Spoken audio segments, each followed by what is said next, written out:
Hey everybody, this is the Sliders Review, and I'm here today to talk to you about is Disney in general and Hollywood for that most part, but also mainly Disney because this is mostly a Disney video. Are they racist? Yes, plain and simple as that. They've been racist since the beginning of time, but there is a reason for it. One has to do with, decades ago when Disney was starting out, it was a different time, a different culture, and they were very racist in a lot of their early projects. However, it's 2026. What's the excuse now? You know, and there's the other reason. It has to do with money, marketing, and your target audience. Now, when it comes to Disney and their racism, you have two different types of racists within Disney and Hollywood in general. You have the outright racist type people who are just bigots. And then you have the other people who get roped into the category of racism. And that has to do with the business side of it because they feel black don't sell.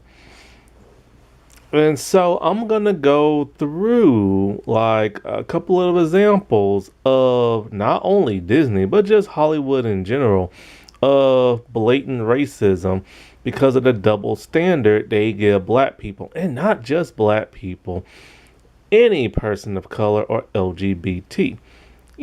I feel like I make a racist Disney video at least once a year. I would love for Disney to prove me wrong, but I know for a fact they are not. And yes, I know. Earlier this year for Black History Month, I made a video highlighting all the black stars that have appeared in Disney Channel shows. Because for the most part, yeah, Disney will hire some black people.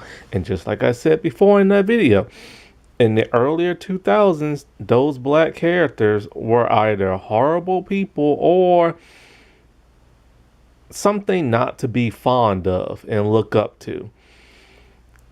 I swear, Disney, like, you gotta prove me wrong, man.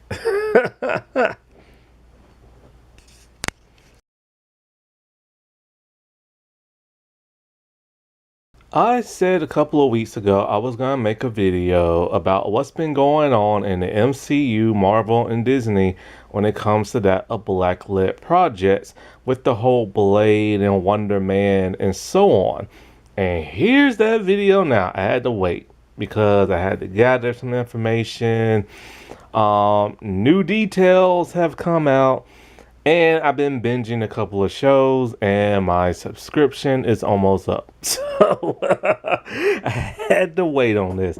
And I'm glad I waited because two of those canceled projects, the stars have spoken out. And so, like, before I get into all that, I want to quote a very famous man. Dr. Martin Luther King Jr. As we all know, he was assassinated. He was a civil rights advocate. And he had a very profound dream. A dream in which he said that one day little black boys and little white boys and black girls and white girls one day will hold hands. He had a dream. His dream was to unite people of color, mainly white people, because let's face it, they're racist and everything. Like, they've been racist since the beginning of time, colonization and everything like that. And there was so much segregation going on in America, but not just America, but the world. But, he lived in America, so that's what he was primarily focusing on. But his words traveled, beyond that of these lands and everything. And it was so one day that we can all just come together and get along. That we can go to the same schools, we can drink from the same water fountains, we can use the same restrooms, we can marry each other, we can have biracial kids, you know. But it seems as though Hollywood didn't seem to get that memo. Hollywood wanted to stay primarily white, as did so many works of fiction and literature and stuff. Before I get into the Disney stuff, I want to bring up Meghan Markle, who is married to Prince Harry, but I think his title got stripped. Meghan Markle is biracial, black and white. She has done absolutely nothing wrong, but because of her skin color, she has gotten so much racism due to that of white British people and a couple of white Americans like Meghan McCain. Meghan McCain is literal scum. Meghan McCain is a privileged white little bitch whose father is deceased and was a U.S. senator and everything. She thinks she knows everything about politics, but she don't know not a damn thing. And she is a highly prejudiced woman who put a hit piece on Meghan Markle when Meghan Markle had a Netflix show. The Netflix show was gonna come out during a time where I guess like Americans are struggling to buy gas and the famous we can't buy eggs and everything. And let's face it, Americans have always struggled to buy groceries and gas and this and that. You know, when you start a war, an illegal one at that, prices are gonna go up. When you squander money, prices are gonna go up. When you give a tax cut to a bunch of rich people, billionaires and stuff, prices are gonna go up. So instead of blaming those people, Meghan McCain decided to, for whatever reason, attack Meghan Markle. All because Meghan Markle had some type of Lifetime type show. And that just pissed off the racist Meghan McCain. I truly feel Meghan McCain is a true bigot. I could care less if she has a adoptive black sister and everything, and we all know why white Republicans adopt black people. It's to make them not look racist. But if they want people to stop thinking they're racist, they need to stop oppressing black people. Anyways, so Meghan Markle is supposed to go back over to England. I guess Prince Harry has reconciled with his family. Their family has been torn apart, and people blame that of Meghan. Don't blame Meghan, blame King Charles for acting racist towards that of his biracial grandson. Because we all remember a member of the royal family and everything said something racist towards that of her child and started treating her differently. All fingers pointed to him. And so she got fed up and she left, and Prince Harry stood by his woman and he left. This broke the family apart and everybody blamed her, but you need to blame him instead. And so because of that, white British people have hated her ever since. But they hated her even before that happened because they didn't want a half-black American woman marrying into their family and potentially becoming a future Dane or Queen or whatever. So she was supposed to star in Guy Ritchie's some project he has on Netflix. I forget the name of the project. However, as you can see in these comments left on Guy Ritchie's page and everything on Instagram, is one white racist person after another talking about how they don't want her in this project and then they won't watch if she's there. He heard the backlash and she's not in his project. This man got scared of what white people thought. And this is what stems to that of Disney. See, they care about what the angry white person has to say, mainly the angry white man and everything, because the angry white man is mostly the person who likes to watch all this stuff and give ratings and buy tickets to movies and viewership and all this other stuff. So Hollywood has always been like that. They cater to white people, but mostly that of white men.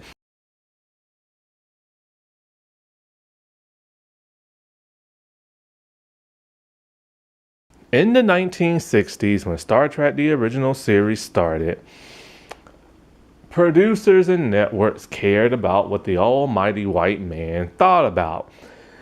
Gene Roddenberry wanted a show to be very, very diverse. He wanted people of color and he wanted women and he even wanted the LGBT. But these executives at the networks all like, white men will never watch this show if there's a black woman on screen or if there's a white woman who has a leading role and what's this Asian man doing here and stuff. So he told them, hey, look, in the future, there is no prejudice. There is no racism. Everybody comes together. So what happened after that? Well, the black woman got pushed far, far back behind the captain's chair where sometimes you can barely see her. The Asian man was up front and center, but both him and the black woman barely had any good screen time or any leading episodes and stuff. Women were reduced to wearing really short dresses and always being scared and having to run in the arms of a man. And the white man was always the hero and everything. And things got so bad that Nichelle Nichols, who's the black woman of the show, almost quit because of racism. She endured racism still to this day by an unknown person. People who worked behind the scenes and people who worked in front of the camera. Now, every person on that show who worked in front of the camera has always treated her with the utmost respect, even so far as to boycott and quit the animated series if she wasn't going to be allowed in it. Because when the live action show got canceled, they were going to not have her be there. Because they tried to find some excuse to get rid of her. But all the leading men banded together, except for one, and said they would not do the show if she's not part of it. Take a wild guess which one was not involved in the boycott, because when I read that article, I read everybody's name on the show except for one. Just take a wild guess which one that was. It was not the Asian man, because those two loved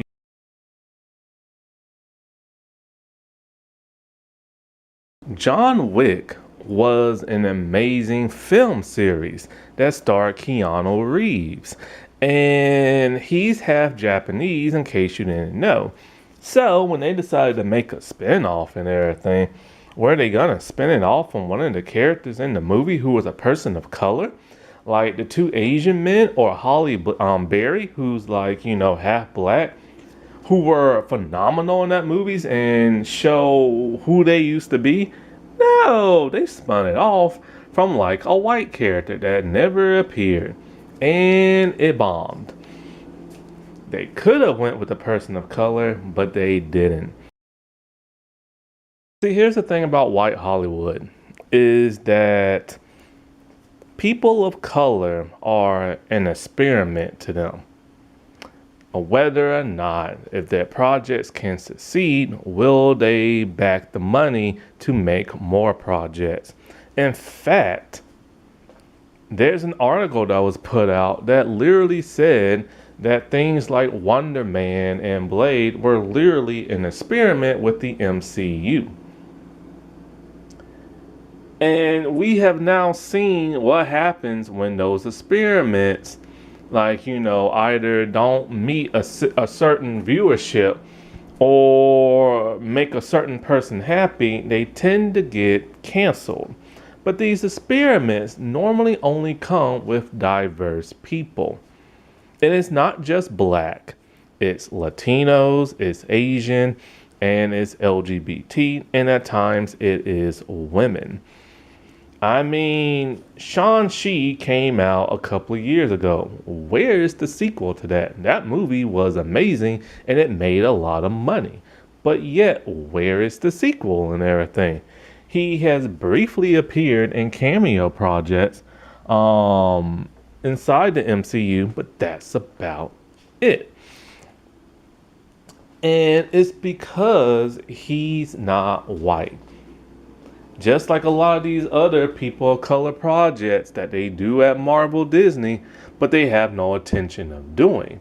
And it's weird how they get made because they're literally the passion project of the person who stars in it and stuff. But why is it that black cinema has to be an experiment? Why, if one black-led project does bad, that's it. You don't see no more unless it's a predominantly black movie made by black people.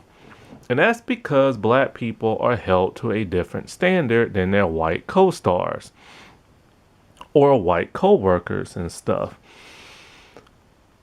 We are looked at as though we are not profitable. We are looked at as though we can't sell tickets. We are looked at as though we can't bring butts to like streaming shows or television shows and stuff. And a white actor or actress or creator or whatever can bomb and flop as many times as possible, but they can still get hired in Hollywood. Ryan Gosling is a perfect example of that. And so is Jared Leto. Now, I like Ryan Gosling. He will always be young Hercules to me.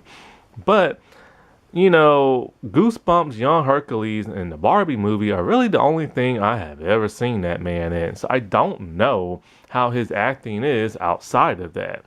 But from what a lot of people say, he can't bring in tickets and stuff. Like a lot of his projects bomb and flop, except for that of Hail Mary. Now because of that, he's getting a Star Wars project and he's getting a Marvel project, Ghost Rider. But yet, this dude is not a draw at the box office, but girls still, to put it kindly, their organic water sprinkler system goes off when they see him. And that's enough for him to constantly get recast and stuff. Jared Leto is a method actor. Because of that, his projects just don't do very well. And he's a very weird man. Yet this man constantly gets hired left and right. Shia LaBeouf is a literal criminal and a horrible person with demons and stuff. His ex-girlfriend has accused him of sexual assault, physical abuse, pointing a gun at her, mental abuse, but yet this man still gets hired in Hollywood. And that is a huge, huge double standard, because if a black actor, say like Jonathan Majors, gets into a little hot water, as we now know, his career is completely and utterly over with. Marvel panicked and canceled his Kang projects and stuff, and they replaced him with that of a white man and stuff. And it was a desperate attempt. Everybody saw that. They didn't recast Kane. They just said the heck with him. Bring in the white dude who's going to bring in tickets. And that's exactly what's happening. So far, millions and millions of tickets have been pre-sold and everything. Now, I have not followed the whole Jonathan Majors thing to the extent as most other people. I saw the video, but he claims he was just trying to get that woman out of traffic. He has been accused of having like a temper in the past. Needless to say, he's done in Hollywood, and he literally had to crawl to an alt-right, bigoted, like, movie project that he not only got hurt in physically on set with an injury, but the premise of the movie is about as racist as you can get. And that's what he has succumbed himself to. Because Hollywood will not cancel him. And Marvel and Disney panicked so badly and everything. They said F him and get him out. But not just get him out, get his character out. But yet, you don't see a lot of like white celebrities get this same treatment. Will Smith slapped a black man on television, and that was enough to kill his career. Russell Crowe has literally physically assaulted people and thrown large objects at people, yet this man is constantly getting cast and stuff. I don't get this crap, And you don't really see that happening to a lot of white actors and stuff. Like, you really don't. What's his name? Mel Gibson is a literal racist and stuff towards that of Jewish people. But yet he still makes projects. Sylvester Stallone went on a N-word rant one time, proving, yes, he is racist. How did he make up for this? Oh, well, he made those Creed movies with a black lead, and that made black folks happy, and he gets still cast and stuff. And that's all it really takes. A little sucking up here and being a certain skin tone will get you exempt and put you back in the good graces of many people. But not if you have darkly colored skin.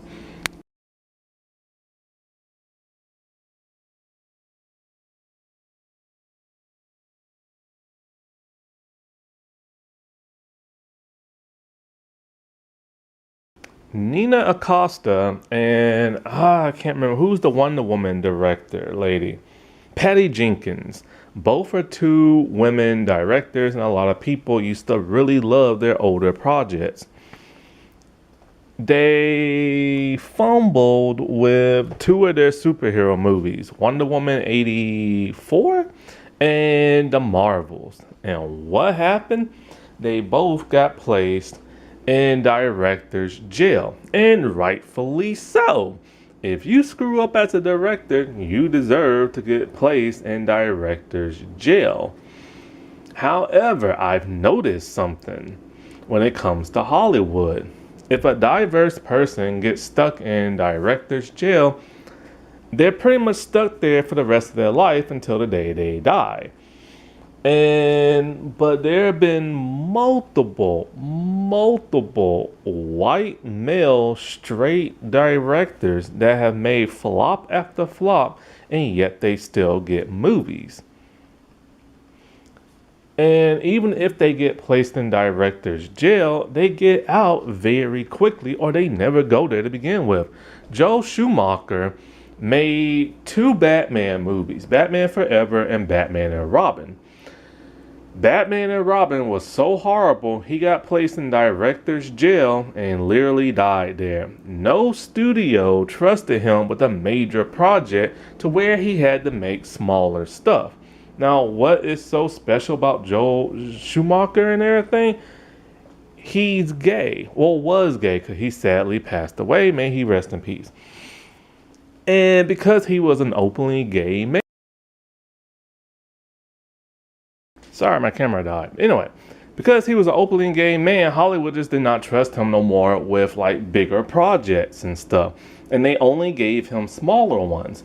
And because of that, he's just never been able to recoup that legendary director status that he used to have before. But this does not apply to straight white male directors.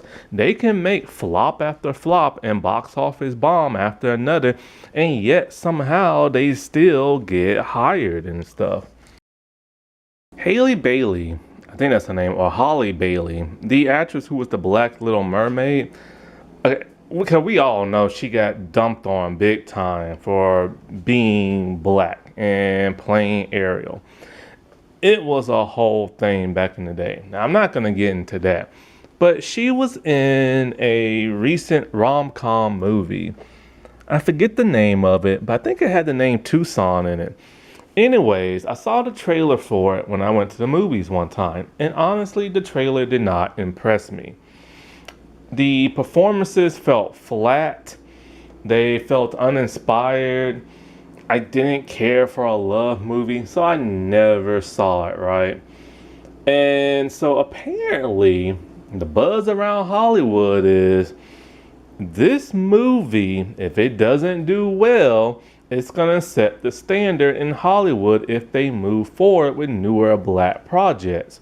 But why? Why do black movies have to rest on this movie and another movie that's about to talk about?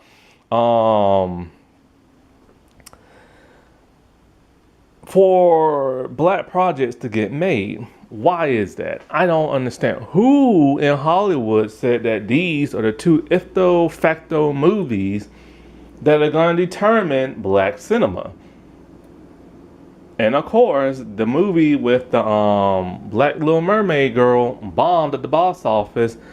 And the other movie is God Is. Now, I saw the trailer for that, and the trailer looked amazing and everything. It looked very Quentin Tarantino-esque and everything. I didn't know it was based on like a play. And so I did not end up going and watching this movie because one, I forgot about it, and two, I was gonna see it. But if you know me, I hate hearing the N-word. And if the N-word's in the movie, I refuse to watch it. If the N-word's in the song, I refuse to listen to it. If the N-word is in a television show, I turn it off and I don't go back to it. Which sadly is the reason why I did not watch Scary Movie 6. I wanted to so badly. Everybody came back. But I heard because it had a hard R rating, and I know how Marlon Wayne is when it comes to the N-word, it was going to be put in there. I didn't know it was going to be in there over 20 times. Even when I tried to watch clips of the movie on YouTube, every clip had the stinking N-word in it. So I don't do that. That is my prerogative. And so, like, Is God Is bombed big time at the box office. It barely cracked the top 10. But people who saw the movie literally said this movie is awesome and people should not sleep on it. But people slept on it because it was a predominantly black movie. And the black audience wasn't able to save this. As a result, we know what's going to happen. Hollywood is going to be all like, see, I told you, black don't sell. But if that's the case, then what about these two movies?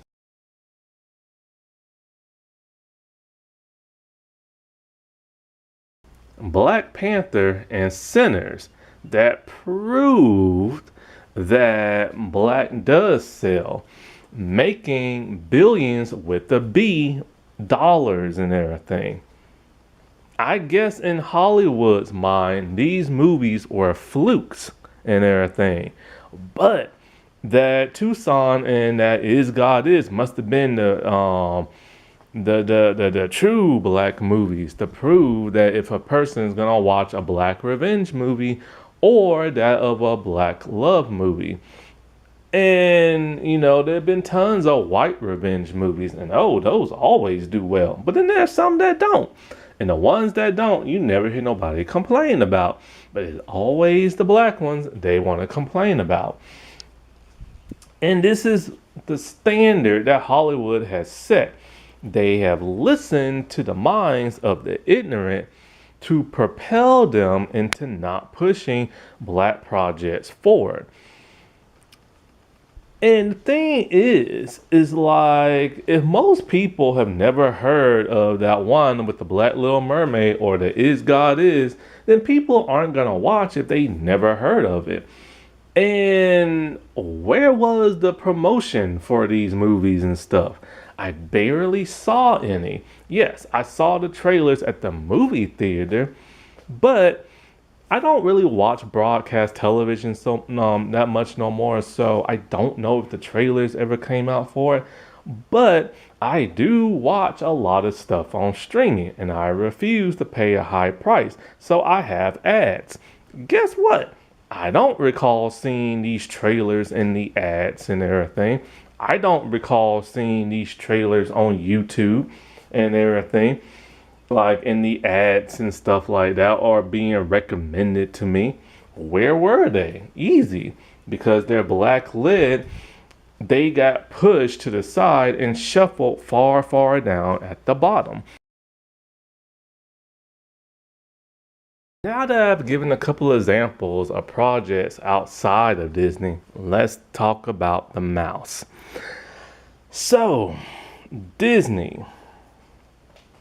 When it comes to the MCU and the whole cancellation of Blade and the whole cancellation of Wonder Man, it was shocking, especially because they came out around the same time. For whatever reason, these were not priorities of that of Marvel because they were experimentations. And I've noticed something with Marvel. If they put out a project that is diverse, for whatever reason that diversity is, they get cold feet. Either there's barely any promotion for it, or it comes out all in one day instead of being able to watch it weekly and stuff. We've seen that with a bunch of their projects. A lot of their white projects don't get that same treatment. But lately, a lot of their black projects have. Or other diverse projects and everything. Blade is not complicated. He's a half vampire, half human who goes around killing vampires. That's not hard to make. Yet for some reason, Marvel has the hardest time doing that. They want like something big and something grand and world ending and everything. You don't have to do that with Blade. They didn't really do that with the older Blade movies. Yeah, the vampires win, they take over the world. Big whoop.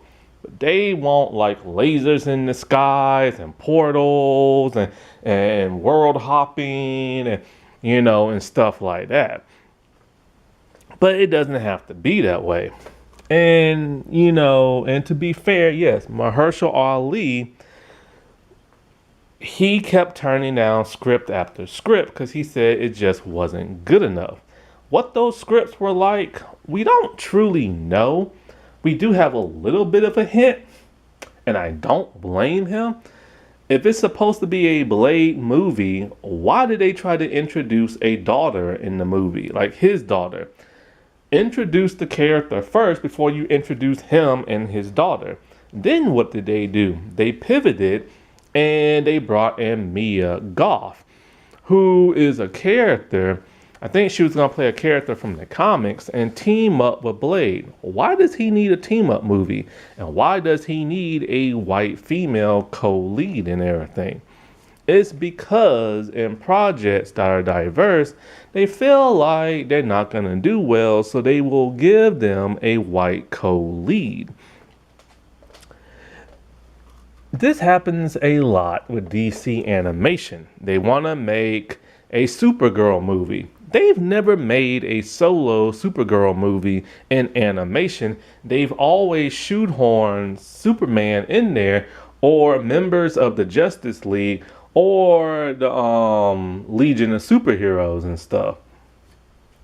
She's never just been able to do her own thing, and that's because in live action, her movies tend to bomb and everything.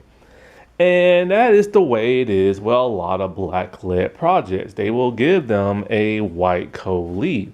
Look at Winter and the Falcon Soldier.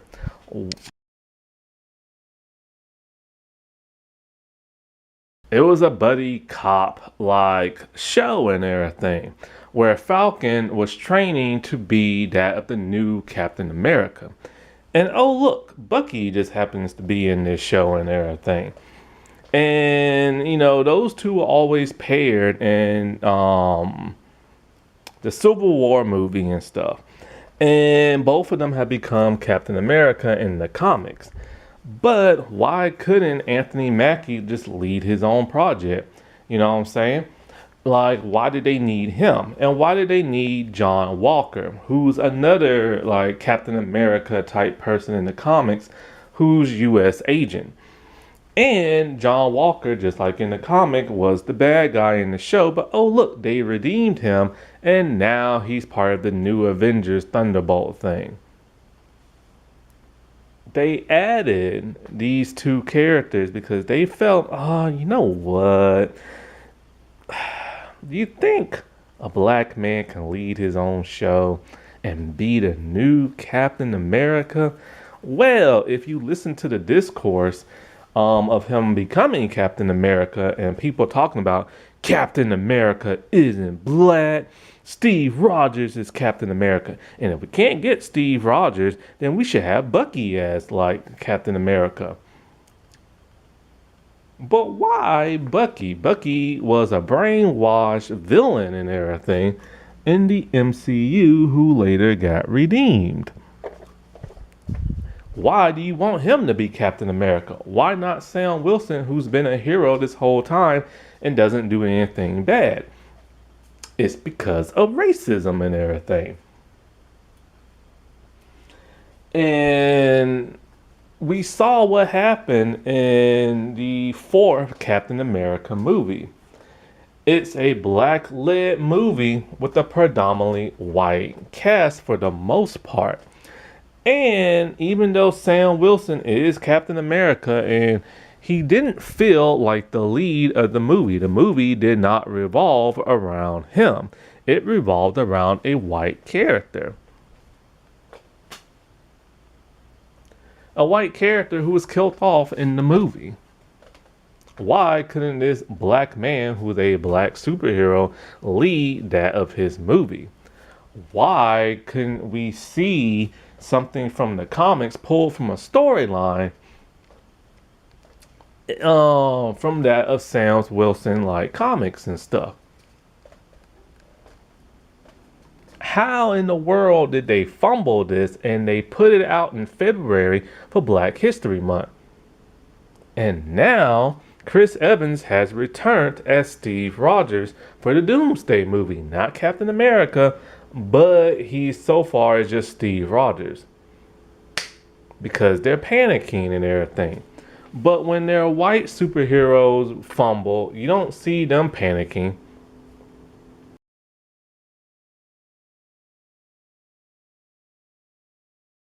It took so long for there to be a true black hero in the MCU.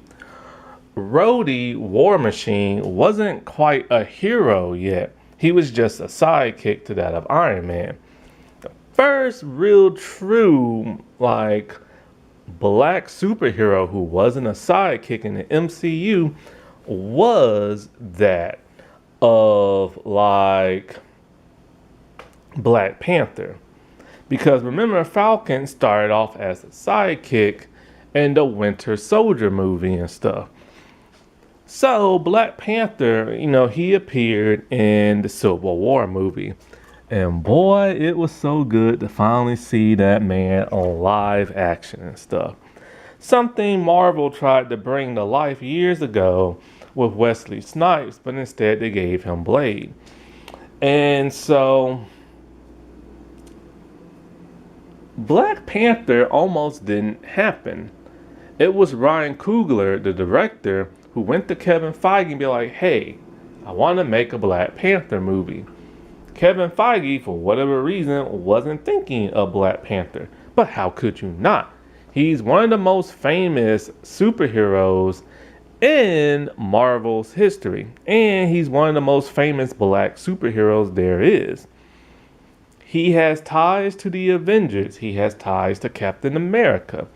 He has ties to, like, just so much in Marvel Comics. Why wasn't this ever a priority? It's because they think, oh, look, black don't sell. But what happened? He was one of the biggest Marvel movies there was.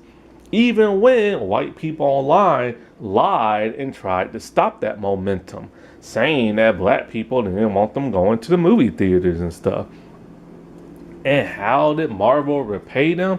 Well, in the third act of the movie, the CGI is atrocious and everything. Because they assume, this movie ain't gonna do well. So just do whatever with the CGI and just hurry and put this movie out. Which will later become the standard in Marvel movies with the VFX and everything. Half done VFX and crap like that. But then Chadwick Boseman sadly passed away. And when he did, a lot of people wanted T'Challa to be recast. They pivoted and have literally tried to erase T'Challa just from like on-screen presence. We saw this with X-Men 97. When that Black Panther from the 90s Marvel cartoon series was always T'Challa. But then they brought in his dad for some reason. This didn't make no sense. And instead, they gave us Shuri as Black Panther. Now, one, I didn't mind that because it's kind of like, okay, whatever. You know, she's from the comics and she does become Black Panther in the comics and stuff.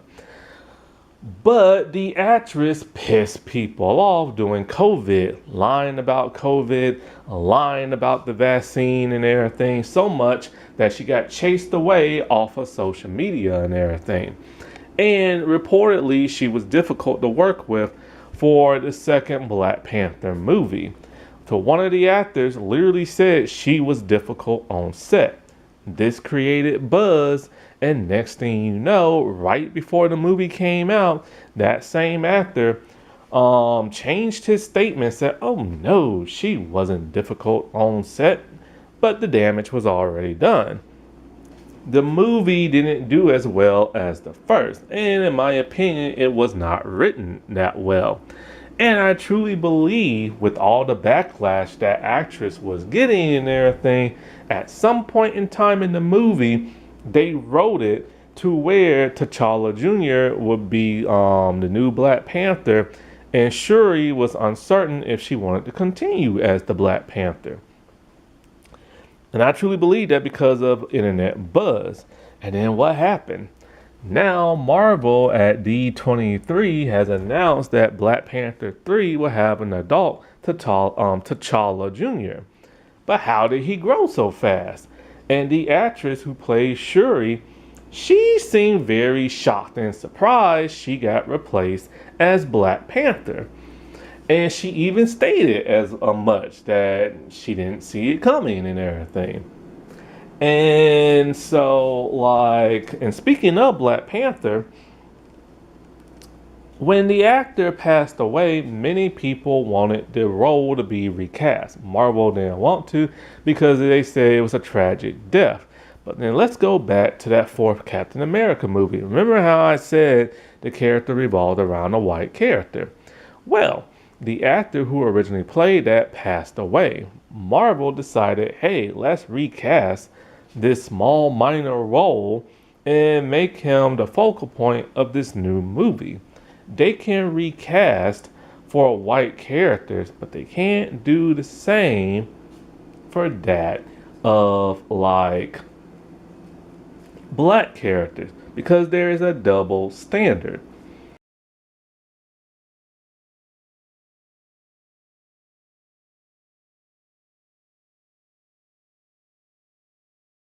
In Infinity War, Thanos snapped his fingers and killed half the population in the universe. And many heroes fell because of that. And yes, there were like white heroes that, got dusted as well. Spider Man being the shocking. I believe Spider Man got dusted because of the simple fact they needed that oh my god moment, nobody is safe type thing. And his, like I said before, was truly shocking. However, when you go back to that movie and you look at how many black heroes got snapped up and everything. Yes, some white heroes as well, but it's funny how, because they don't have that many black heroes in the MCU, and only one black hero survived and everything, and that was Rhodey, aka War Machine. But we will later learn that that's not the real Rhodey. The real Rhodey got kidnapped by aliens and everything, and that's an alien imposter. It's kind of like, really? So you just got rid of all your black heroes. You got rid of Black Panther and his sister, the future Black Panther. You got rid of Falcon. That's not even the real Rhodey and everything. Like, what the heck are y'all doing over there? Like, seriously, man. Like, it's just shocking and everything that they will get rid of all their black heroes, because they all like, ain't nobody gonna care about them. Just do the slasher movie treatment where the black person dies first. And when they was deciding who gets to live and who doesn't, they just said, just get rid of the black folks. The Echo show starred that of a Native American woman who's also deaf and an amputee. And then Ironheart was a show about a black young woman who becomes Ironheart, who's basically the new Iron Man. And when it comes to Ironheart, there was barely any promotion for that. I think it did come out weekly. It wasn't great, but it was pretty good and everything. It had a huge, diverse cast. And Echo had a huge Native American cast, which Native American people are not highlighted much on screen. So this was a cool thing. The problem is, these projects were never great. They were never like WandaVision and stuff. They weren't like Falcon and the Winter Soldier. They was just kind of a whatever type thing. Not what if, but kind of just like whatever, just write whatever. You know what I'm saying? Echo made absolutely no sense whatsoever. And I truly feel like the reason why these series got the treatment they did is because their other Disney Plus like Marvel shows didn't pan so well when they was female led. Once again, we're going back to that experimental treatment. Miss Marvel and She-Hulk. Miss Marvel was a mixed bag for a lot of people. It followed the formula of how they make a Disney Plus Marvel show. And because of that, it suffered. Plus, the lead actress isn't a real actress. She was just somebody they found off the internet, and her acting was not that great. She-Hulk was a true experiment. They really went into the campy humor of the MCU. It was a comedy series. It was a weird series. And it's one I personally don't like. And many other people hate. Now, some people's hate was forced hate, with the whole anti-woke thing, but whatever. Needless to say, because both those series did not do well, I feel like other female projects suffered as a result. And when it comes to Echo, it got to the point where Marvel's all like, okay, we're gonna come up with a different division in like Disney Plus when it comes to Marvel series. Some will be tied to the MCU that you need to do your homework on, and other ones will not. Echo was one of those and everything. But how could she not be tied to the grander scheme of the MCU when Daredevil has appeared in MCU movies and he is tied to Punisher, and Punisher has now tied in to the MCU, and Kingpin has not appeared in the MCU movies, but characters he's interacted with like Hawkeye are part of it. It's because they had no faith in Echo. And so they put all the episodes out at once to try to burn it off.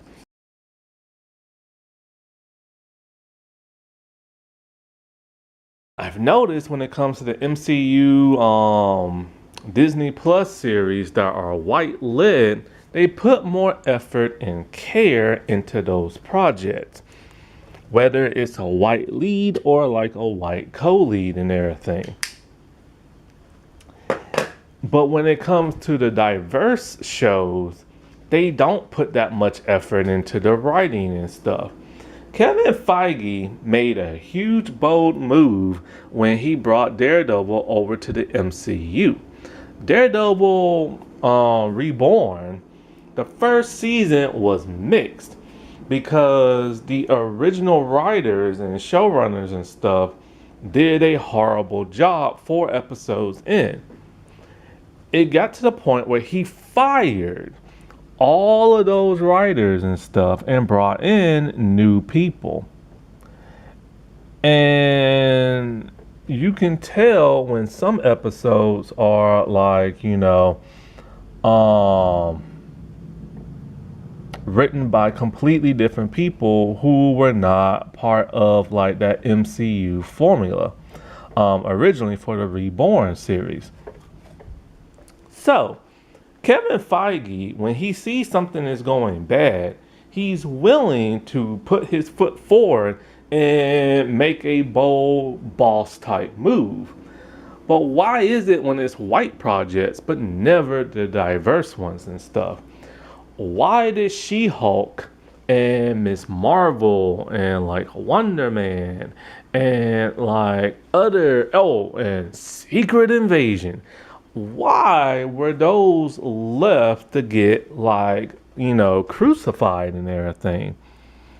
It makes absolutely no sense, because Secret Invasion should have been one of the biggest, awesomest things in the world, and yet it was not. Secret Invasion on animation has always done well. Now we get the live action treatment, which is black-led project by Nick Fury and a female-led one by that female alien. That series was horrible. This is when they decided, okay, we're not going to be campy, we're going to be more serious. But the problem is, it was too serious, it was too dry, it was too boring. That series should have been reworked and everything. But they did not rework it for whatever reason. They just left it to die and everything. And it's one of the most embarrassing things ever put out by the MCU. She-Hulk was just goofy in nature and stuff. And why couldn't he step in and be all like, hey, y'all need to make this a bit more serious and everything? It's to the point where She-Hulk has not reappeared since. I think she's supposed to be in one of those newer Avenger movies, but who knows if she's really going to appear or not. I haven't heard the actress really speak about like, her show and how it was perceived and stuff. And like, She-Hulk has left a bad taste in a lot of people's mouths and everything. Not to mention, like,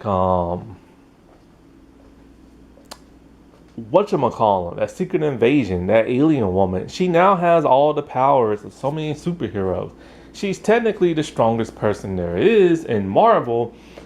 So why hasn't she been announced for any of like the newer Avenger movies and stuff?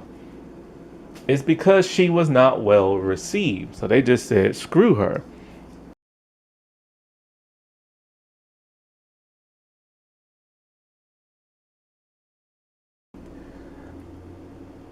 Like, when it comes to that of Jeremy Renner, he has started to become a little bit controversial in his love life.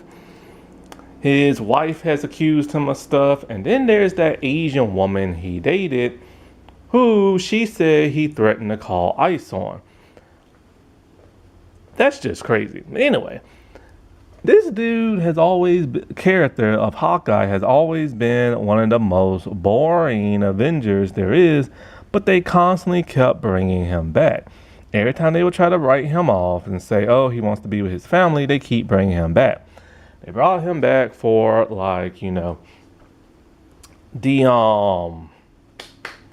what's that show called? The Hawkeye series, where he gave the mantle to that of now the new female Hawkeye. A female Hawkeye who only has appeared in like cameos since. And only in animation, but not live action. Live action cameo, but that's about it. And the thing is, it's kind of like, okay, but why couldn't like Black Widow get that same treatment? Black Widow has been here since like the second Iron Man movie, Phase 1. But she's never had a solo movie until 10 years later after her character died. So, with her appearing in a movie where we know she's deader than dead, what is the point in watching this movie because the stakes don't feel real because her character is dead? And it's like, why wasn't a Black Widow movie a priority? Same thing with Blade. Like, they're two popular characters. You can make it happen. They just did not want it to make that happen. And they made Black Widow happen far too late. Why couldn't she be given her own Disney Plus series? Why was her movie so lackluster? It's not hard to make a spy movie. We could have went into her past and see how things happen. We could have saw how the whole Barcelona thing between her and Hawkeye, like what really happened. And then we get a clue to what happened and it was stupid. Because they didn't care. And that's what happens when it comes to the diverse projects. They don't care.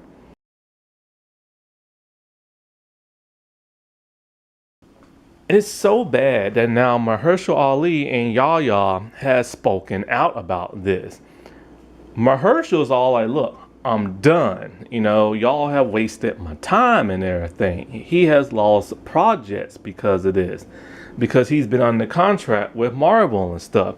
He went to Kevin Feige talking about he wanted to make a Blade movie because Kevin Feige wasn't thinking about Blade. But if you recall, Blade is the one who saved Marvel when they was bankrupt. It wasn't Spider-Man, it wasn't Fantastic Four, and it wasn't the X-Men movies. It was Blade. And you know, since those earlier Blade movies, Marvel has always dropped the ball on Blade. The third movie was horrible. The television show was horrible. The television show didn't even revolve around Blade. It revolved around a white female character. The third movie revolved around like other white characters and stuff. Do you see where this is going and what happened to that of Mahershala Ali's Blade movie?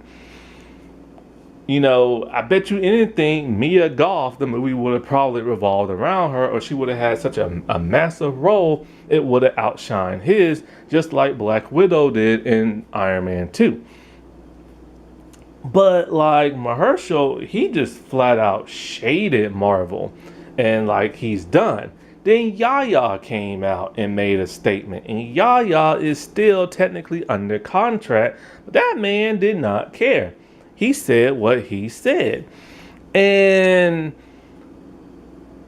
that's really bold for him to say. And then when it comes to the cancellation of Wonder Man, it is still confusing because a lot of people who worked on there don't know what the heck happened.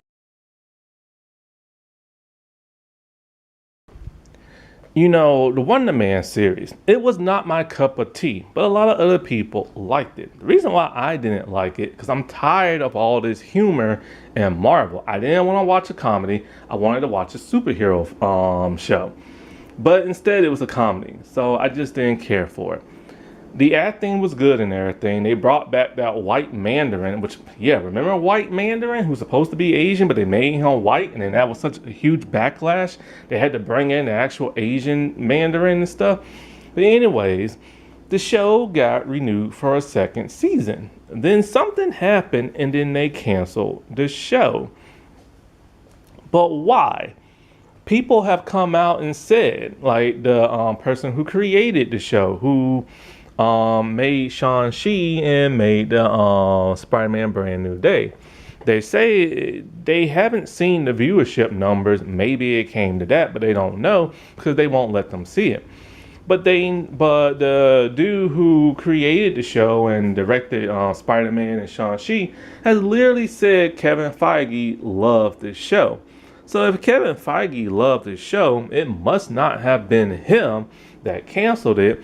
It must have been Disney.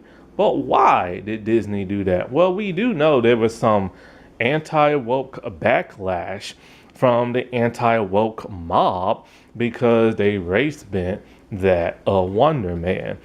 And that must have been all like that person that Disney needed to be all like, yeah, let's just like get rid of this thing. Because where was the promotion leading up to that? There was barely any, to where I almost forgot the show came out and everything. I don't remember if it was a weekly binge or they put it out all at once. I can't remember. But like, for whatever reason, even though it had its fan base, even though the acting was solid, it wasn't good enough for them to move forward with the second season. For whatever reason, it was not a priority. And if something didn't work out, why didn't Kevin Feige pull his boss mode and, like, you know, fix it or whatnot? And that's because it was a show led by a black actor. And they did not care. When it's a white-led show, they care, and they would bend over backwards to fix it and everything. And, you know,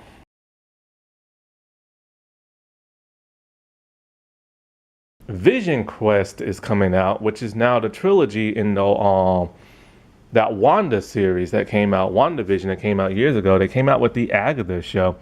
And honestly, I did not like the Agatha show. I saw that pointless. It really was. And like, but it was enough for them to greenlit that show. And now we're getting Vision Quest. And the thing about Vision Quest is, like, I have no interest in watching this because of the simple fact they should have explained what happened to White Vision 10 years ago. I don't care now. You know what I'm saying? Or was it 8 years ago? I can't remember. Or 6 years. However long it's been since WandaVision came out. I just don't care now. It's been too long. You know what I'm saying? But apparently this is a huge priority for them. He hasn't been, like, you know, mentioned about appearing in none of the Avenger movies. So apparently he's not that important. They're going to do a soft reboot afterwards. And not only that, but it's kind of like, okay. Just like with Jeremy Renner, the actor Paul Bettany has been in some slight controversy. Now, he hasn't really done nothing outrageous, but during that whole Johnny Depp, Amber Heard trial thing, him and Johnny was texting each other back and forth. Those texts was part of the trial and everything. Paul Bentley said some disgusting, nasty stuff towards Amber Heard, a female. And I do wonder if that's what gave Disney cold feet to wait and bring him back. They waited until the heat died down and everything and just brought him back. Similar to, well, I don't know about that actor. Probably Jeremy Renner as well, but who knows? You know what I'm saying? And it's just kind of like, why is Vision Quest so important, but these other black-led shows that have now been canceled in the MCU not? Then there's actor Sacha Baron Cohen, who plays Mephisto in Ironheart. And Ironheart came out in 2025. They would have to film it around 2024. Around that time, the actor had allegations of sexual harassment and was it misconduct or inappropriate behavior? That's what it was, by actress Rebel Wilson. And so Disney still hired this man, and they had plenty of time to take him out of the show and recast somebody, because he only has a small cameo in the last episode, and some dialogue scenes and this and that. They could have easily taken him out of the show because of the allegations and stuff. And the thing about the allegations is that the moment he was accused of that, his wife divorced him and everything, which means she either knew something in the past or she's heard rumblings in the past but ignored them. But when this one actress decided to come forward, then all of a sudden she probably believed her and stuff. And it's kind of like, they could have got rid of this dude, but they decided to keep him and everything. And Mephisto is a big deal in Marvel Comics. He's literally their version of the devil and stuff. We were supposed to get an Iron War show with Rhodey. That has pretty much been canceled because they just didn't want to move forward with it. But it's kind of like, oh, well, is Rhodey not priority? He's literally Iron Man's sidekick. He's been there since phase 1. And, not to mention, we've been following an alien imposter for the longest time. Why can't we see what the real one has been up to? Vision, who has disappeared since, Infinity War and everything. But apparently Rhodey's not important because of the color of his skin. We were supposed to get an Okoye series, which has been canceled. I don't see Ironheart 2 ever happening. I don't see a lot of the other projects that they said they was gonna make happen as well. I can't even think of most of the ones off the top of my back and just think of Iron Wars right now.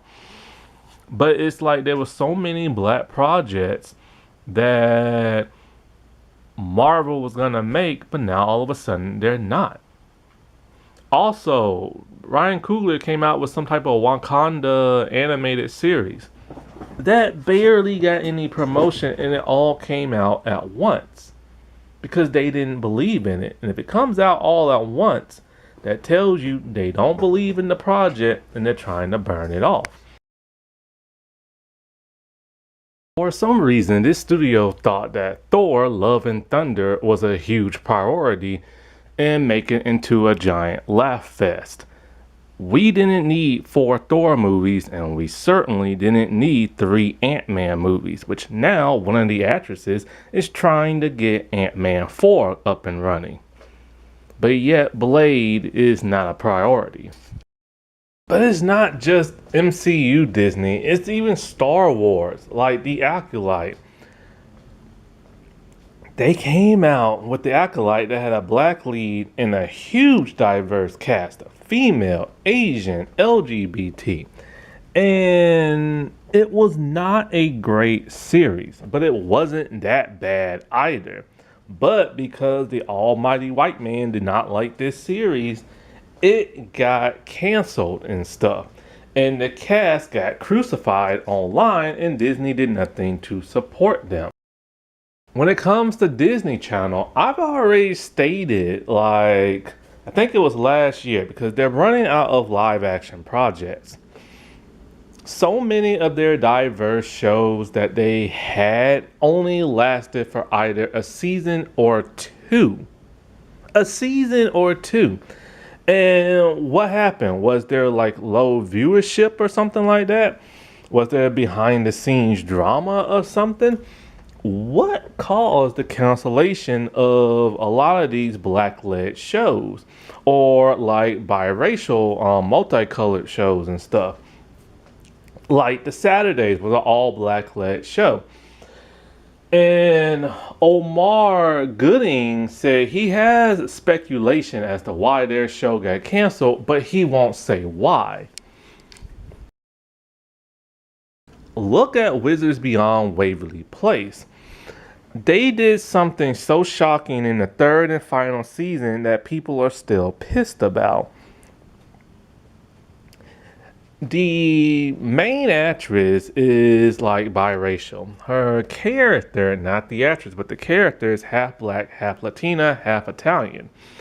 And her father has been missing for 10 years. Turns out he's been in prison. And he's black. And somehow this was okay with Disney Channel to show a black man who's been missing for 10 years is in prison.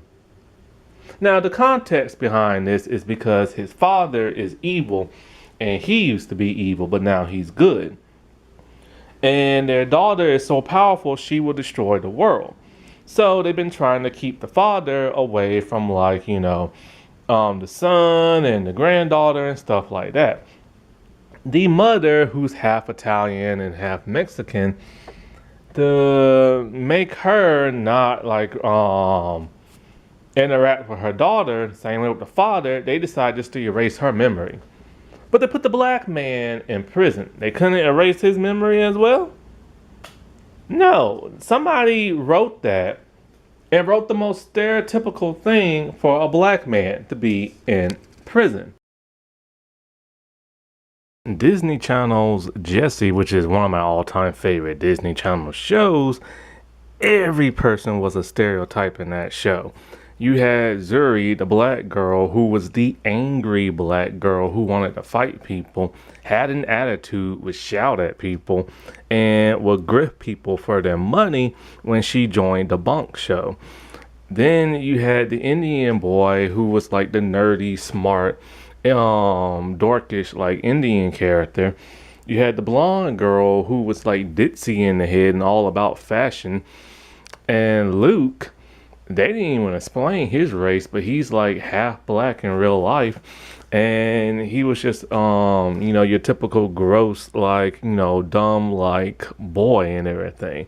So Disney Channel knows what they're doing when it comes to stereotypes and racial stereotypes of that. I said before, every main Asian character on Disney Channel, for some odd reason, has a half-white parent. And for a lot of these characters, you never see their Asian parent, you only see their half-white character. Now, that Andy Mack show, whatever it's called, there's a reason why she's biracial and has a white father. But they show both their parents on screen. It's because the actress is mixed. But characters like London Tipton and that girl from Bunked, who are both Asian, those actresses are not mixed. So why were they given white parents? And why have we never seen their Asian parents? Don't you think that's a little odd? Don't you think that's kind of a little racist? It's because they don't want white people complaining and stuff. They want to make white people happy, so they show more white people on screen. Disney has had about 3 Latino type shows. And when it comes to the Latino shows, 2 of them have had white characters play like Latinos and stuff. And it's like, why? Why are you getting Italian white people to play Latinos for? Italian and Mexicans are not the same race. But yet these are supposed to be Latino Mexican led series. However, when they actually had a true predominantly Latino series, it got canceled after 1 season. And it was a pretty good series and stuff. That's So Raven was never intended to be a black series. This show was supposed to follow a white family, the Chelsea character, and she was supposed to be renamed something else. And Raven Simone was supposed to play her black best friend. But Raven impressed the casting director so much with the audition, they flipped it to where now Raven is the main star. But they never intended for her to be like the lead. Now, while Raven has been working for Disney, look, you know I don't like Raven at all. I don't like what Raven has said about black folks. But anyway, I can still give her her due. And Raven Simone has had a difficult time at Disney. Because when she started gaining weight, they made it their priority to make her lose it. This is something that other heavier weight people have faced at Disney as well. Like Wizards of Waverly Place had 2 people who were overweight. One had to lose it because she was getting diabetes. And the actor who played the father, they just kept making fun of his weight and everything. But they made a point to point out Raven's weight, especially when she did Cheetah Girls 2. Also, they did not let her tan. Raven wanted to get a tan, but they told her, no, you can't, because of the simple fact it will clash with like the lighting and stuff like that when filming. AKA, they don't want no dark skinned people on Disney Channel. Which, when you stop and you look at Disney Channel, how often do you truly see a dark skinned black person? They're always slightly light skin, like, you know, they're black, they're kind of dark-ish, but they're more of a tan, or they're biracial, or they're light skin and stuff like that. Now, Raven is one of the most famous child actors there is, and she has helped save Disney Channel, and she helped change things at Disney Channel. She started singing her own theme song. She started the trend of changing the intro with the show. She broke the 65 episode rule, and they had multiple seasons past that of 2. Her show is the 2nd longest running Disney Channel series with all the spin-offs and stuff. But yet, when it came to them giving that Disney Achievement Award thing, they gave it to Miley Cyrus, but not her. Now, Miley Cyrus is white, and her father is Billy Ray Cyrus. Now, to be fair, Hannah Montana blew up at Disney. It was a movement all on its own. But Raven Simone has been in more famous projects than Miley Cyrus. She started in the Xenon movies playing the black best friend. Then she had That's So Raven. She has guest appeared on Kim Possible. She has put out music videos. She's a singer, and a way better singer than Miley Cyrus would ever be. She had her own adult show after Disney Channel, and she was in like, you know, an adult movie that college camp trip type, I forget the name of it, like a college type movie where she was going off to college and stuff like that. Miley Cyrus has not done much since like Disney Channel. She's been in a couple of movies that have flopped. To be fair, Raven-Symoné's adult movies have flopped as well, and her live-action television series. Miley hasn't been on a predominantly television show since Hannah Montana. Her music career is starting to diminish and everything. And let's not forget how desperate Miley was with the whole wrecking ball and licking stuff and twerking and stuff like that. Raven-Symoné's only controversy is her big mouth, especially when it comes to insulting black people. But nevertheless, Raven-Symoné is the bigger star, but Disney allows Miley to overshadow her. But why? I'll tell you why. Because Miley is white and Raven is black. And Raven should have gotten that award way before Miley Cyrus. Not only that, but like, you know, clearly race is like a factor. Now, remember when I said they didn't want her to tan and everything? Have you ever noticed that a lot of black folks who are on Disney Channel aren't that dark? Like, have you ever noticed that?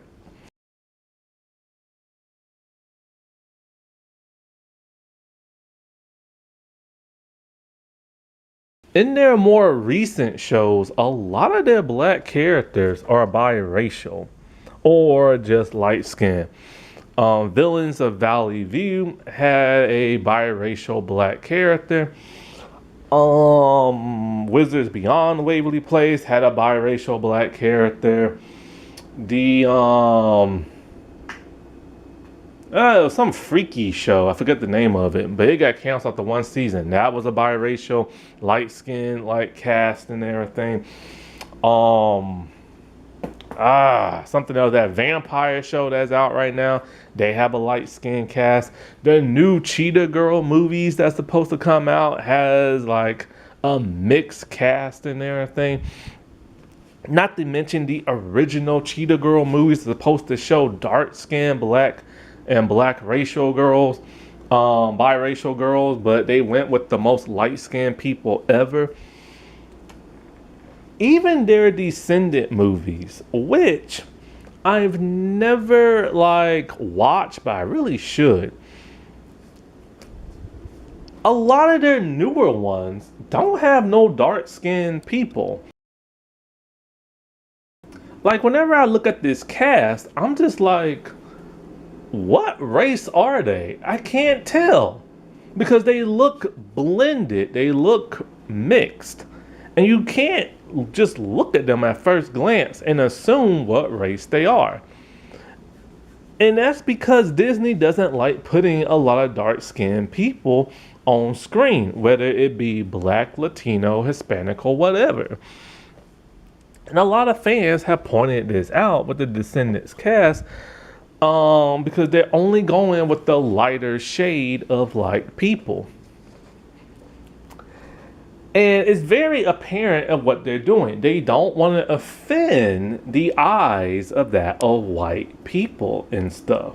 Because when white people don't see themselves on screen, they have a hissy fit. Even their Latino characters. There's never been a dark-skinned Latino person on Disney Channel. Not once.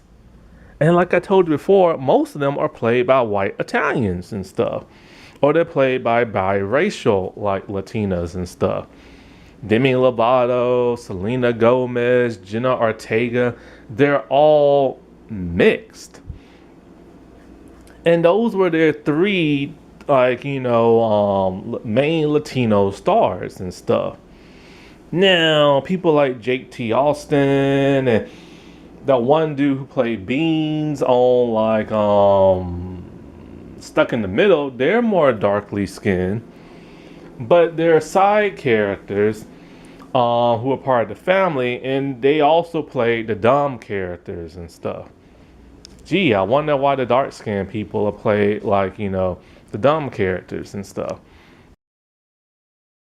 The Latino Snow White movie was an abomination. Disney panicked and butchered their own movie because of online hate.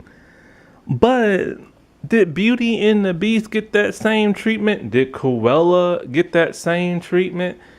No. Is the new Tangled movie gonna get that same treatment?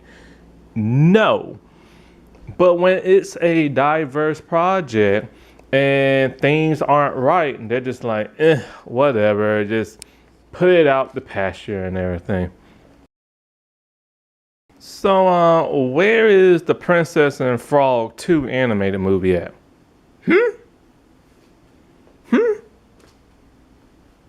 Has it been like 20 years already? It feels like it. And where's the live action movie at? Disney was going to do something with them and they decided not to. And then this one actor decided, hey, I'm going to make it happen. Because it's not a priority for them.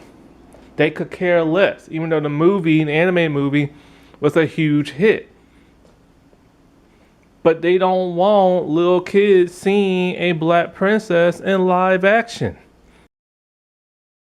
But before I end this, let me go back to Marvel and everything. So there was 3 rumored fan castings and stuff. There's Keke Palmer, Giancarlo Esposito, and Denzel Washington. All 3 of these black people were rumored by fan casting to be in that of the upcoming X-Men movie. People wanted Keke to play Rogue. And people wanted either Denzel or like Giancarlo to play either Magneto or Professor Xavier. Giancarlo said he wanted to play Professor X. I've seen people online saying he can't play Professor X. Professor X is like a rich white man with a mansion and blah, blah, blah. There are rich black folks. There are some people who wanted him to be Magneto. He can't be Magneto. Magneto must be Jewish. There are black Jewish people in the world. Then there's Keke Palmer. Fans wanted her to play Rogue. That's it, fans. She didn't say it, but she said, hey, I'm honored and everything. This was just a rumor, and of course, the anti-woke people on YouTube, just went nuts over that. Talking about Rogue can't be played by a black woman. She has to be played by a white woman and everything. Now, India Arvanetti, I think that's her last name, she is Rogue. Indy is half white, half Mexican. But if you look at her, you can't tell she's half Mexican. And so at first, people talking about, oh, this is perfect casting and everything. But now some people are giving her backlash. Mostly because of this dumb stuff. They say she's too short. Who cares? They talking about, oh, she won't be able to pull off a southern accent. Spider-Man and Emma Frost don't have New Yorker accents.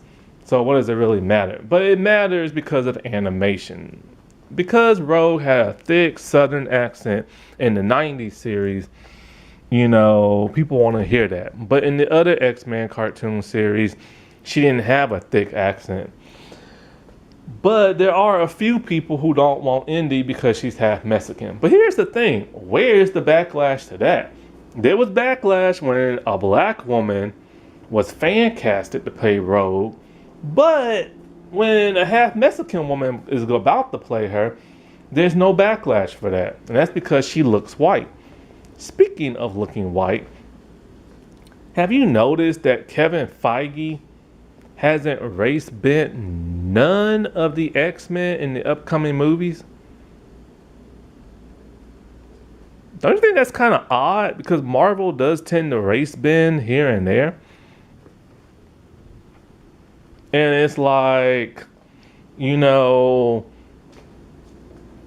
everybody looks the way they do in like the comic. Now, Kevin Feige is a huge X-Men fan. He worked earlier on those Fox X-Men movies. Now he finally gets to have the X-Men all to himself.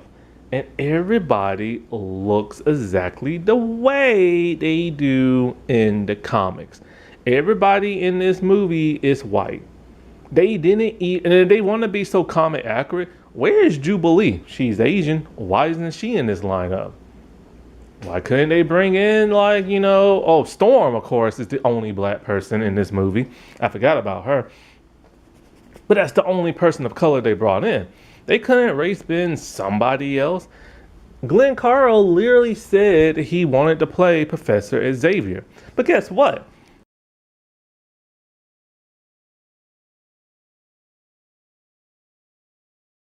All that black fan casting, Kevin Feige just said no to. And not only that, but Glenn Carl, he was in like the fourth Captain America movie. And he allowed Kevin Feige to pick which villain he gets to play. He didn't pick, he allowed Kevin. And what did Kevin do? Kevin made him the head of the Snake Society. Now, he didn't make him look the way he does in the comics, but his character is barely non-existent in the movie. Doesn't play an important role or nothing like that. And this was on Kevin Feige. So yes, part of the problem is Kevin Feige. The other part is that of Marvel itself and Disney. And what happened to Monica Rambeau? She's just lost in the multiverse. And the last time we saw her, she was in the X-Men multi-dimensional universe. But there's been no talks of her yet. So do I think there was supposed to be a television series with her or something like that, but that got canceled. Anyway, do I think Marvel, Disney, and all of them are racist? Yes. I do believe part of it does stem because they just don't want to see a black person on screen. They think black does not sell. Black people are not held to the same standards as their white co-stars. It is as plain and simple as that. There are people who don't want to believe that because those people are racist or they're delusional or they lick boots and everything. But the majority of the reason also has to stem from like a business perspective. Many people in these business suits who run these companies, they think about what white men think about and they try to cater to them. If they feel a white man does not want to watch a diverse project, that will not be their main priority. Instead, they bring in as many white characters as possible to make white men happy. Once again, why does everybody kiss white men's butts? Why do y'all let white men win at everything? This is why there's no change in this country. Because you allow them to shape the country and everything. You allow them to shape Hollywood. You allow them to shape sports like wrestling and everything. At some point, you're gonna have to stand up and be all like, we don't care what you don't like, or we're gonna have these projects, and you're gonna have to like do a real true experimentation with them. It don't work, then you try another, then you try another, then you try another, and everything. Because when these white projects bomb and flop, they still make more because the almighty white man wants to see more of themselves on screen. That is the truth to this matter. So yes, Disney and Hollywood are racist and everything. Cause look, how many Asian superheroes are there in the MCU? How many Latino ones are there? There is a Latino hero in the MCU, and I keep forgetting about this dude because he's the new Falcon. He was in the fourth Captain America movie. I thought he was silly and goofy, and I could care less about him. It's as plain as simple as that. You know, like it just really is and stuff. It's just they don't see diversity as a main priority. They don't see diversity as a selling point.